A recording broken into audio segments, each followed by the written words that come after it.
اس نے اپنا قصہ سنانا شروع کیا۔ میں بدبخت ملک دمشق کے سلطان کی بیٹی ہوں اور وہ سلطانوں سے بڑا بادشاہ ہے۔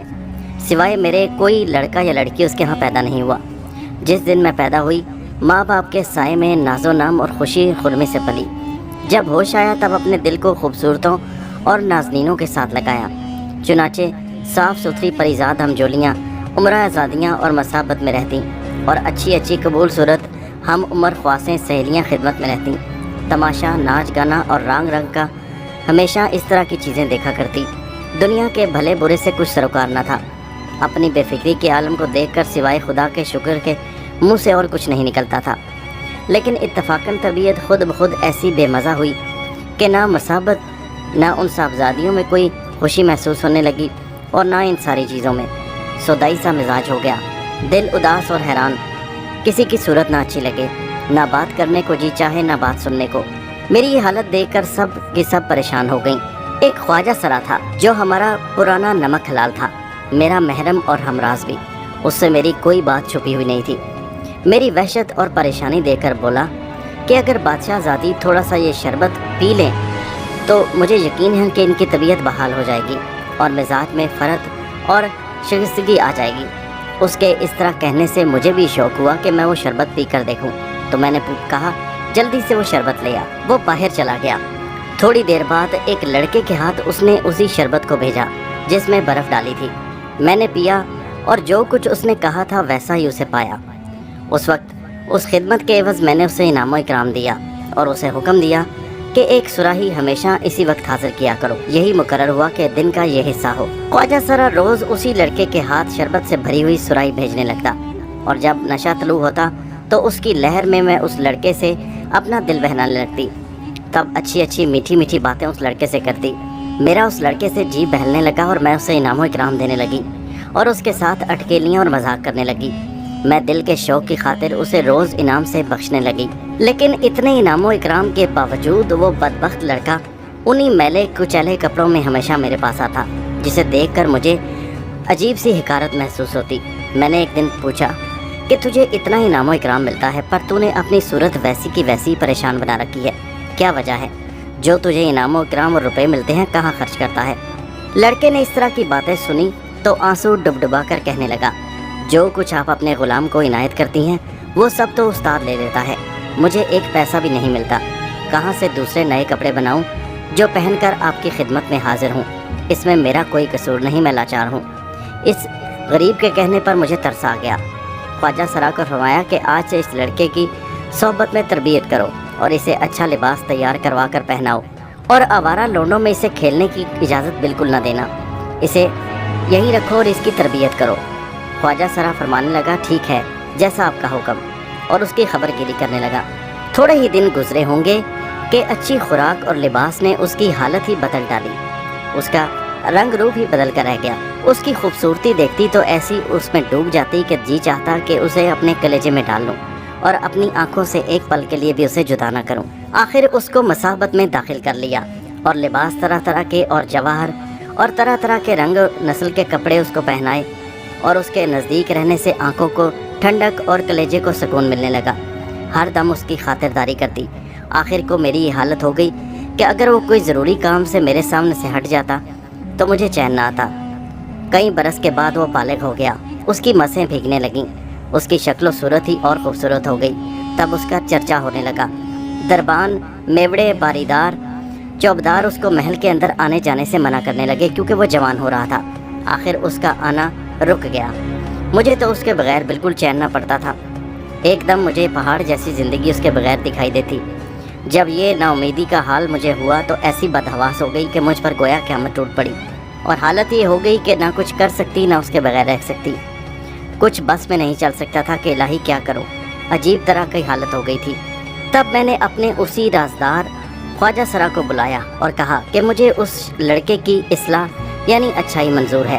اسے 1000 اشرفی دی کہ چوک کے چوراہے میں ایک جوہری کی دکان اسے بنوا کر دو، تجارت کر کے اس کے نفع میں سے اپنی گزر اوقات کرے، اور میرے محل کے قریب ایک حویلی اچھی طرح کی بنوا دو جس میں لونڈیاں، نوکر چاکر اور غلام ہوں، اسے ہر طرح کا آرام ملنا چاہیے۔ خواجہ سرا نے میرے حکم کی تعمیل کی اور اسی طرح کیا، اور جوہری اور تجارت کی سب تیاری کروا دی۔